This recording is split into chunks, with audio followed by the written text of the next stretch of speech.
Peyğəmbərimiz buyurur ki, ən çətin vaxtlarında bu zikr eləyərmiş. Ya Rauf, Ya Rəhim. Ən çətin vəziyyətlərdə etdiyi bir neçə zikir var imiş, bir də bu imiş. Ya Rauf, Ya Rəhim. Ya məsələn, İmam Rızıdan deyim sizə, övladına dedi, bala, nə zaman gördün ki, dərdün, qəmin tutub sənə üz, dərd, qəm hər tərəfdən sənə üz tutub, Ya Rauf, Ya Rəhim zikrini çox elə. İnşallah ki, əlindən tutar o zikir. Qəlbivə sükunət verər, aramlıq verər, rahatlıq verər. Bu həm məsumların tapşırığıdır, həm Quran-ı Kərimin nə idi? Adıdır. Quran-ı Kərimdə keçən Allahın adlarından biridir. Bəli.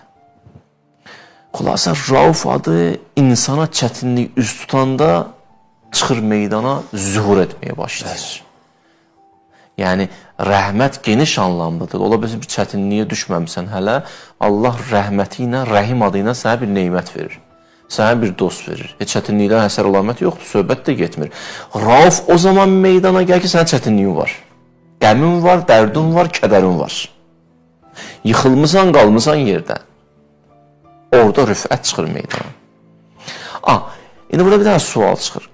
Raufla rəhim eyni gəlir axı yanaşı.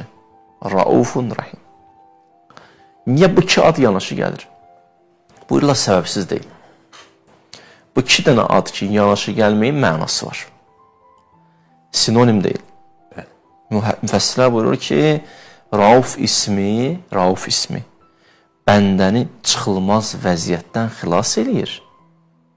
Məsələn, dalandasan qapı açır, quyudasan quyudan çıxardır. Bir nəfər bataqlıdadır, bataqlıdan çıxardır. Boğulur, sudan çıxardır. Rauf yəni bu. Rəhim adı isə yeni nəfəs və yeni həyat verir. Yeni həyat verir. Biraz da izah edəm. Rauf bəlanı, müsibəti dəf eləyir. Rəhim yeni neymətləri bəxş eləyir. Yaxşı. Sanki məsələn, bax, Yusuf Peyğəmbər quyudadır. Atıblar, geyiblər. Allahın Rauf ismi dadına yetişdi. Quyudan çıxartdılar. Rəhməti də dadına gəldi çatdı. Oldu Misirin əzizi. İndi onlar gəlbilər bunun ayağına. O kəslər ki, bunu quyuya atıb, indi bunun qabağına səcdəyə gedib. Bu da Allahın işi. Bu da bu.